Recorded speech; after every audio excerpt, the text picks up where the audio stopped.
Well, thank you. Thank you, first of all, to Vice President Harris. Thanks for putting your trust in me and for inviting me to be part of this incredible campaign. And a thank you to President Joe Biden for 4 years of strong, historic leadership.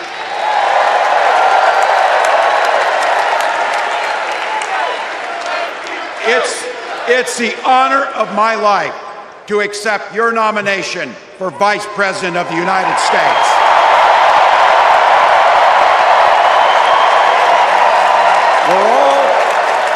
We're all here tonight for one beautiful, simple reason. We love this country. So thank you to all of you here in Chicago and all of you watching at home tonight. Thank you for your passion. Thank you for your determination. And most of all, thank you for bringing the joy to this fight.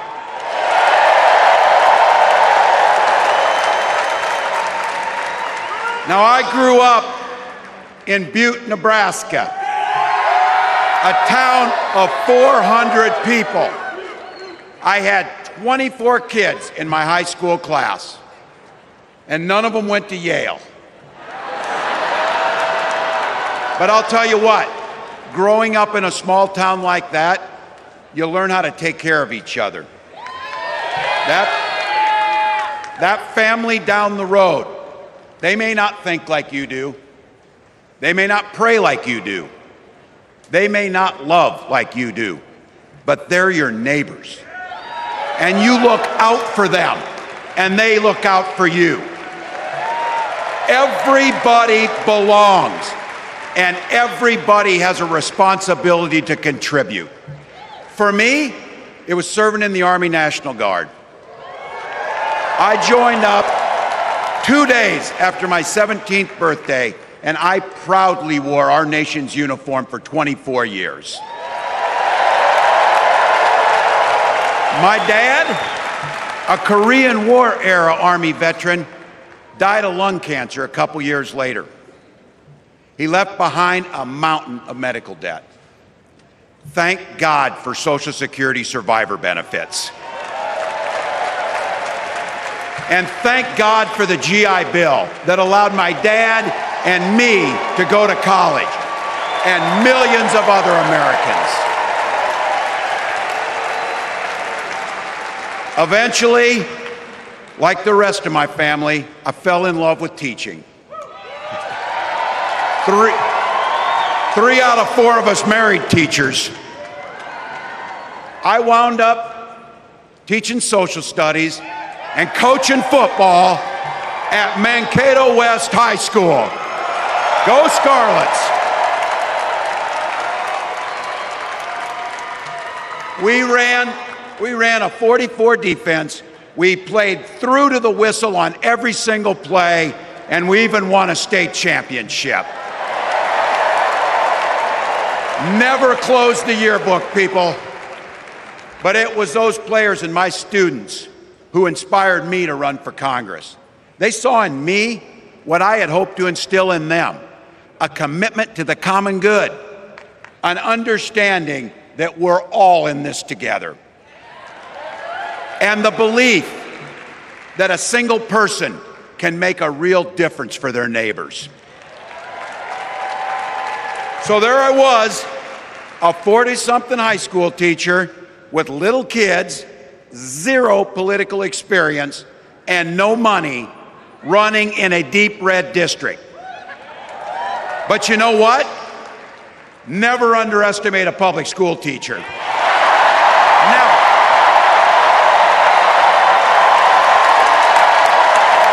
I represented my neighbors in Congress for 12 years, and I learned an awful lot. I learned how to work across the aisle on issues like growing the rural economies and taking care of veterans. And I learned how to compromise without compromising my values. Then I came back to serve as governor, and we got right to work, making a difference in our neighbors' lives. We cut taxes for the middle class. We passed paid family and medical leave. We invested in fighting crime and affordable housing. We cut the cost of prescription drugs and helped people escape the kind of medical debt that nearly sank my family. And we made sure that every kid in our state gets breakfast and lunch every day. So while other states were banning books from their schools, we were banishing hunger from ours.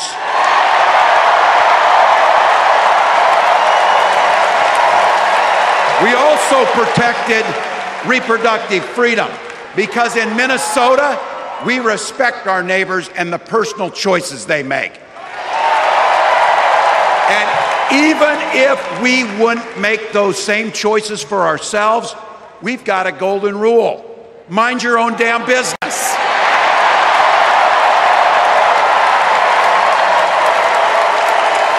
And that includes IVF and fertility treatments. And this is personal for Gwen and I. If you've never experienced the hell that is infertility, I guarantee you, you know somebody who has. And I can remember praying each night for a phone call. The pit in your stomach when the phone had rang, and the absolute agony when we heard the treatments hadn't worked. It took Gwen and I years, but we had access to fertility treatments. And when our daughter was born, we named her Hope. Hope, Gus, and Gwen, you are my entire world, and I love you.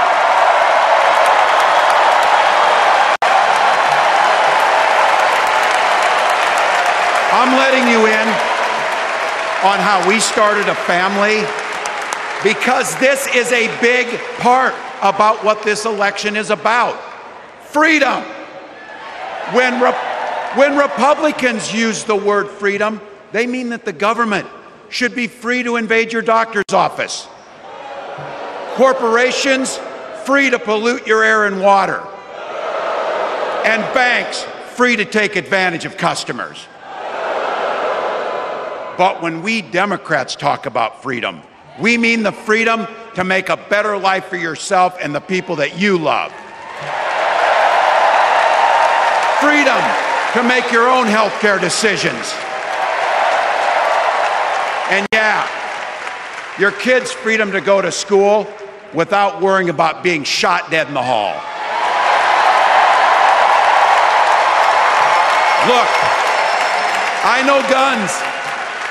I'm a veteran. I'm a hunter.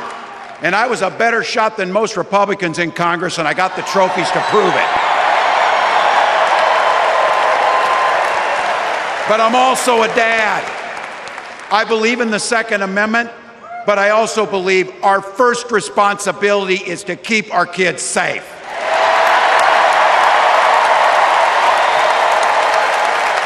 That's what this is all about. The responsibility we have to our kids, to each other, and to the future that we're building together, in which everyone is free to build the kind of life they want.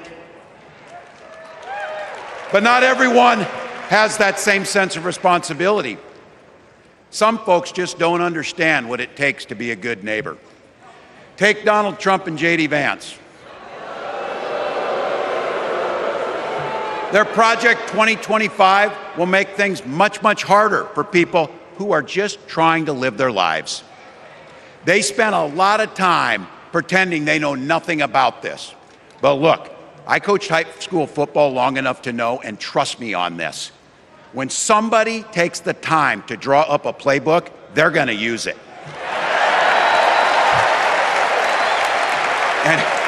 And we know if these guys get back in the White House, they'll start jacking up the costs on the middle class, they'll repeal the Affordable Care Act, they'll gut Social Security and Medicare, and they will ban abortion across this country with or without Congress. Here's the thing, It's an agenda nobody asked for. It's an agenda that serves nobody except the richest and the most extreme amongst us. And it's an agenda that does nothing for our neighbors in need. Is it weird? Absolutely. Absolutely. But it's also wrong. And it's dangerous. It's not just me saying so. It's Trump's own people. They were with him for 4 years. They're warning us that the next 4 years will be much, much worse. You know, when I was teaching every year, we'd elect a student body president. And you know what? Those teenagers could teach Donald Trump a hell of a lot about what a leader is. Leaders don't spend all day insulting people and blaming others. Leaders do the work. So I don't know about you, I'm ready to turn the page on these guys. So go ahead, say it with me. We're not going back.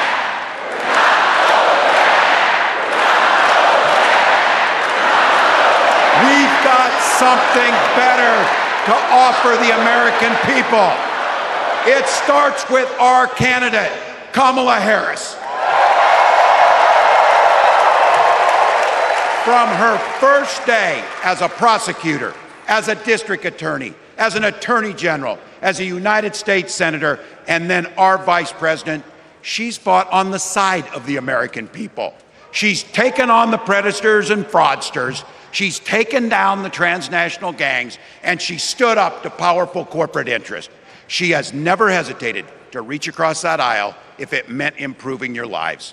And she's always done it with energy, with passion, and with joy. Folks, we've got a chance to make Kamala Harris the next president of the United States.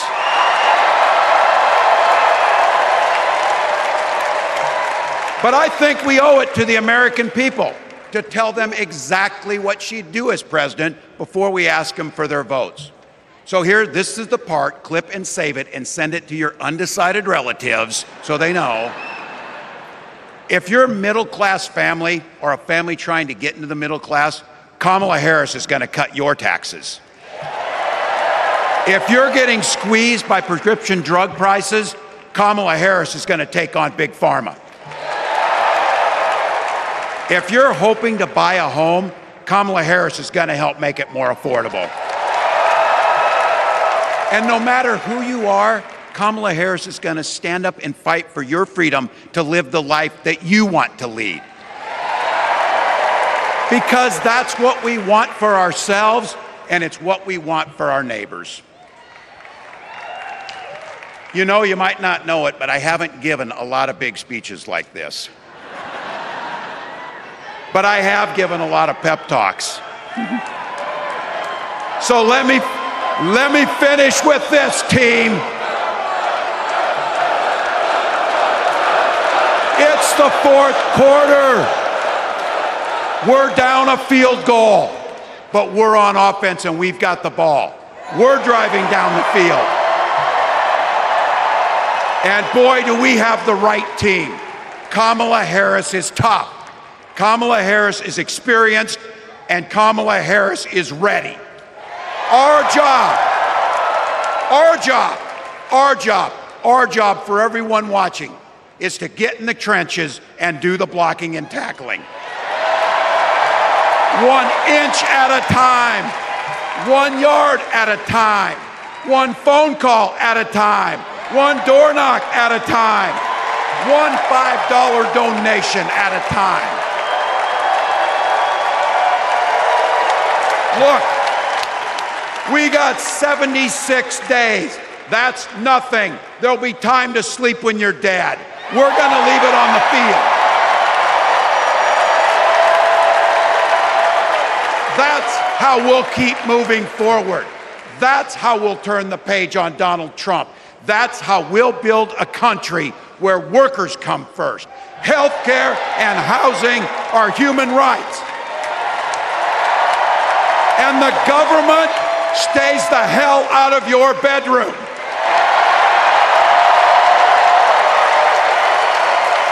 That's how we make America a place where no child is left hungry, where no community is left behind, where nobody gets told they don't belong. That's how we're gonna fight. And as the next president of the United States always says, when we fight, when we fight, when we fight, thank you. God bless.